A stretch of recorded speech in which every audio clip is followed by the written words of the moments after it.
কেন ঘুম আনতে পারো না?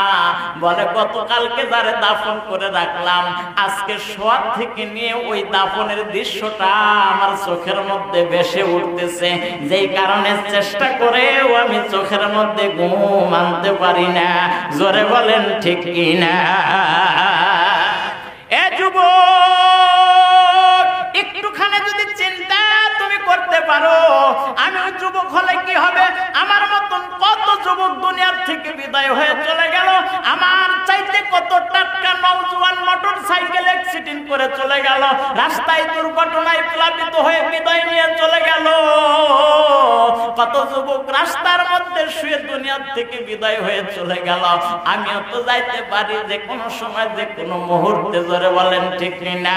ভাইজান, এই মুরব্বী মানুষটা মুসাল্লার মধ্যে দাঁড়িয়ে 4 রাকাত 8 রাকাত নামাজ সমাপন করে এই যে দুখানা হাত তুলে মালিকের দরবারে দরখাস্ত করে, আল্লাহ, আমি বার্ধক্য জীবনে উপনীত হয়েছি, আমি প্রাণ ভরে তোমারে ডাকতে পারি না, আমার মধ্যে দুর্বলতা এসে গেছে, আমি পারি না রুকু সাজদা ঠিক মতো দিতে, আমি পারি না জমিন সাজদা ঠিক মতো দিতে, আল্লাহ, আমি পারি না মধুর গ্রন্থ আল কোরআন তেলাওয়াত সঠিকভাবে করতে।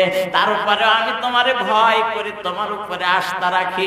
আমি জানি তুমি পারো আমার মতন মানুষটারে ক্ষমা করে দিতে, আমি জানি তুমি পারো কেবল দুর্বলকে কাছে টেনে নিতে। আল্লাহ, আমি আস্থার উপরে বিশ্বাস স্থাপন করে আরামের ঘুম থেকে ফারেক হয়ে মুসাল্লার মধ্যে দাঁড়ায় তোমারে ডাকি। আল্লাহ বলেন, কুলিয়া ইবাদি আল্লাযিনা আসরাফু আলা আনফুসিহিম লা তাকনাতু মির রাহমাতিল্লাহ ইন্নাল্লাহা ইয়াগফিরুয যুনুবা জামিআ ইন্নাহু হুয়াল গফুরুর রহিম। আল্লাহু আকবার বলেন।